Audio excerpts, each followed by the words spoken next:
Ikatlong kabanata.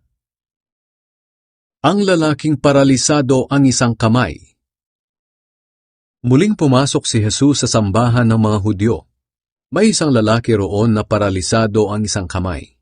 Araw ng pamamahinga noon, kaya binantayang mabuti ng mga Pariseo si Jesus kung pagagalingin niya ang lalaking iyon, upang may maiparatang sila laban sa kanya.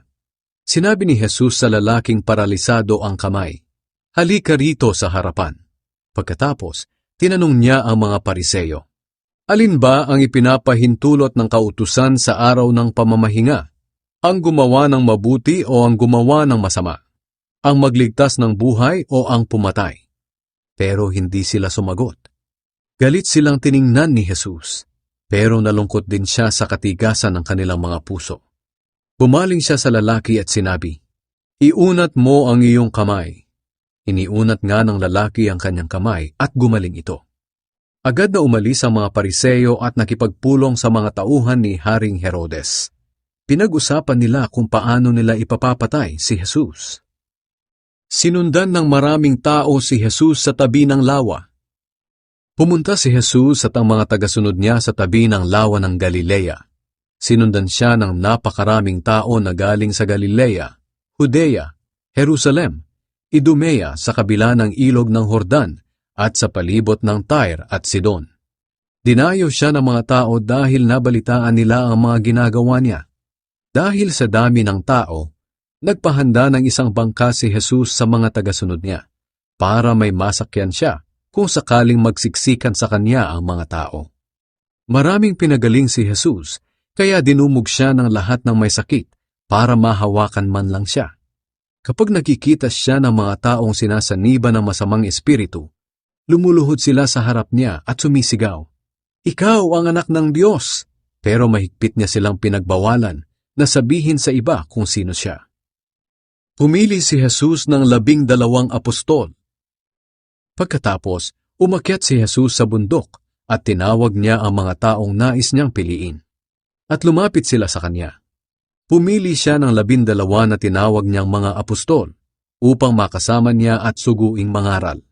Binigyan niya sila ng kapangyarihang magpalayas ng masasamang espiritu. Ito ang 12 apostol na kanyang pinili. Si Simon na tinawag niyang Pedro, sina Santiago at Juan na mga anak ni Zebedee, tinawag niya silang Boanerges na ang ibig sabihin ay mga anak ng kulog, si Andres, si Felipe, si Bartolome, si Mateo, si Tomas, si Santiago na anak ni Alfeus, si Tadeus, si Simon na makabayan, at si Judas Iscariote na siyang nagtraidor kay Jesus ng bandang huli. Si Jesus at si Satanas. Pag-uwi ni Jesus sa bahay na tinutuluyan niya, muling dumating ang napakaraming tao, kaya siya at ang mga tagasunod niya ay hindi man lang nagkaroon ng panahon para kumain.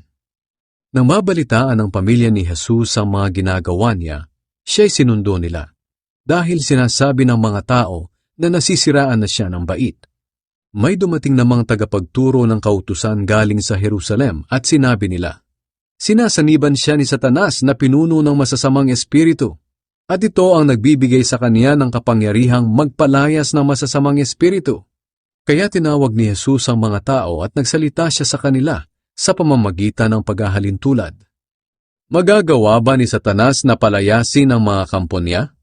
Kung ang mga mamamayan ng isang kaharian ay nagkakahati-hati at nag-aaway-away, babagsak ang kahariang iyon. Ganoon din ang mangyayari sa isang tahanang ang nakatira ay nag-aaway-away. Kaya kung si Satanas at ang mga kampo niya ay nagkakahati-hati at nag-aaway-away, babagsak din siya at hindi na makakabangon pa. Hindi maaaring pasukin ng magnanakaw ang bahay ng malakas na tao kung hindi niya muna ito gagapusin. Ngunit kapag naigapos na niya, maaari na niyang nakawan ang bahay nito. Sinasabi ko sa inyo ang totoo. Lahat ng kasalanan at anumang paglalapastangan sa Diyos ay maaaring mapatawad. Ngunit ang sinumang lumapastangan sa banal na espiritu ay hindi talaga mapapatawad. Ang ganitong kasalanan ay hindi mapapatawad magpakailanman. Sinabi iyon ni Jesus dahil sinasabi ng mga tagapagturo ng kautusan na siya ay may masamang espiritu. Ang ina at mga kapatid ni Jesus. Samantala, dumating ang ina at mga kapatid ni Jesus. Nakatayo sila sa labas at ipinatawag nila siya. Maraming tao ang nakaupo sa paligid niya. May nagsabi sa kanya, "Nasa labas po ang inyong ina at mga kapatid, at ipinapatawag kayo." Sumagot si Jesus, "Sino ang aking ina at mga kapatid?" Tiningnan niya ang mga taong nakapalibot sa kanya at sinabi, "Ang mga ito ang aking ina at mga kapatid. Ang sinumang sumusunod sa kalooban ng Diyos, ang siya kong ina at mga kapatid."